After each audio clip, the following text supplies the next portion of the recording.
विदेश मंत्री एस जयशंकर जी ने हनुमान जी को नायक बताया हुआ है, तो भाई कुछ लोगों के पेट में दर्द होना शुरू हो गया। सबसे पहले तो एक बात मैं साफ कर दूं कि हमारे सनातन धर्म के अंदर जितने भी देवी देवता हैं, ना तो वो किसी एक रूप ना ही किसी एक गुण से बंधे हुए हैं। हर देवी देवता के अंदर आपको तमाम तरह के गुण मिल जाएंगे, तमाम तरह की प्रकृति मिल जाएगी, तमाम तरह के उनके रूप मिल जाएंगे। लेकिन समस्या ये आती है कि जब कोई राष्ट्रभक्त या फिर सनातन प्रेमी इस बात को जनता के सामने बोलता है, तो विपक्ष वाले जोर-जोर से छाती पीटना शुरू कर देते हैं। उनका कहना क्या होता है कि भई अगर ये सनातन को प्रमोट कर रहे हैं या सनातन की बड़ाई कर रहे हैं, तो इनके पीछे इनका सीधा एजेंडा जो है, वो राजनीतिक है, वोट बैंक का है। भाई मुझे एक बात बताओ, इससे पहले भी हमारे देश में कई पार्टियाँ हुई हैं जिन्होंने अलग-अलग टाइम पर अलग-अलग पंथों का या धर्मों का सपोर्ट किया है ना? तो उस समय छाती पीटने क्यों नहीं जाते हो भाई? अगर कोई पार्टी सनातन का या हिंदू धर्म का सपोर्ट कर देती है, तो वहाँ पर तो आपको बड़ी मिर्चें लग जाती हैं, है ना? तब क्यों मिर्चें लगती है? ये बताओ, क्या हमें कोई सपोर्ट नहीं कर सकता, हमें कोई राजनीतिक पार्टी सपोर्ट नहीं कर सकती? वास्तव में हिंदुओं का सबसे बड़ा दुश्मन ही हिंदू है। जब भी कोई हिंदू धर्म की बात करता है, सनातन को आगे ले जाने की बात करता है, उसकी बड़ाई की बात करता है, तो सबसे पहले छाती फाड़ करके, है ना? सबसे पहली जो आग लगती है, वो सामने वाले सेक्युलर हिंदू को लगती है। अब ये सेक्युलर क्यों कह रहा हूँ मेरे भाई, क्योंकि इन्हें खुद को तो अपनी संस्कृति और सनातन के बारे में पता नहीं होता। लेकिन अगर कोई सामने वाला अपनी संस्कृति और सनातन की बड़ाई कर रहा हो या उसके ज्ञान को उजागर कर रहा हो, तो इनके कलेजे पे सांप लौटने शुरू हो जाते हैं। है ना? भाई तुम अपने बाप को बाप मत कहो, हमें कोई समस्या नहीं है। लेकिन सनातन वाले तो अपने बाप को बाप कहेंगे ना।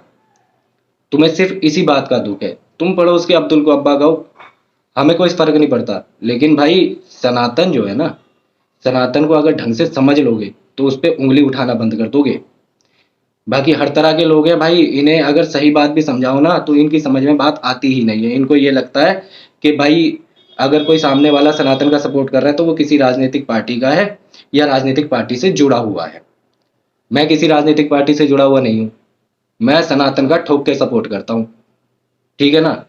नहीं तो कोई सिद्ध करके दिखा दे कि भाई मैं किसी पार्टी से जुड़ा हुआ हूँ या किसी पार्टी से मेरा कोई संबंध रहा है। मेरा किसी पार्टी से कोई संबंध नहीं रहा है। लेकिन जब भी सनातन के ऊपर बात आएगी, तो भाई हर सनातनी को बोलना चाहिए। ठीक है? अपने-अपने स्तर पर ज़रूर बोलना चाहिए। चाहे वो 1% कहे, चाहे वो 50% कहे, चाहे वो 90% कहे।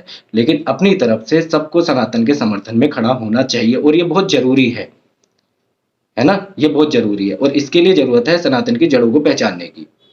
तो सबसे पहला काम जो आपको करना है, वो अपनी सनातन की जड़ों को पहचानना है और अगर कोई सनातन के बारे में गलत बोल रहा है, तो उसको सही करना भी आप ही लोगों का काम है। अब सही कैसे करना है, ये आप देखिए कि आप अपने ज्ञान से उसे सही कर सकते हैं या किसी और से ज्ञान लेकर के उसे ज्ञान दे करके सही कर सकते हैं। 100 बात की एक बात ये है। लेकिन भाई सनातन के लिए कुछ ना कुछ तो आपको भी करना पड़ेगा। तो मेरा कहना ये है भाई, हमारे हनुमान जी के ऊपर सवाल उठाने से पहले अपने गिरेबान में झाँक लेना। जितने भी लोग हमारे हनुमान जी या देवी देवताओं के ऊपर सवाल उठाते हैं, तुम्हारे खुद के गिरेबान फटे पड़े हैं मेरे भाई। तुम्हारे खुद के बनियान फटे पड़े हैं। ठीक है? और तुम दूसरों के में उँगली करने आ जाते हो। अबे तुमसे अपना घर सँभलता नहीं है, हैं? और तुम हमारे सनातन के ऊपर बात उठाने आ जाते हो।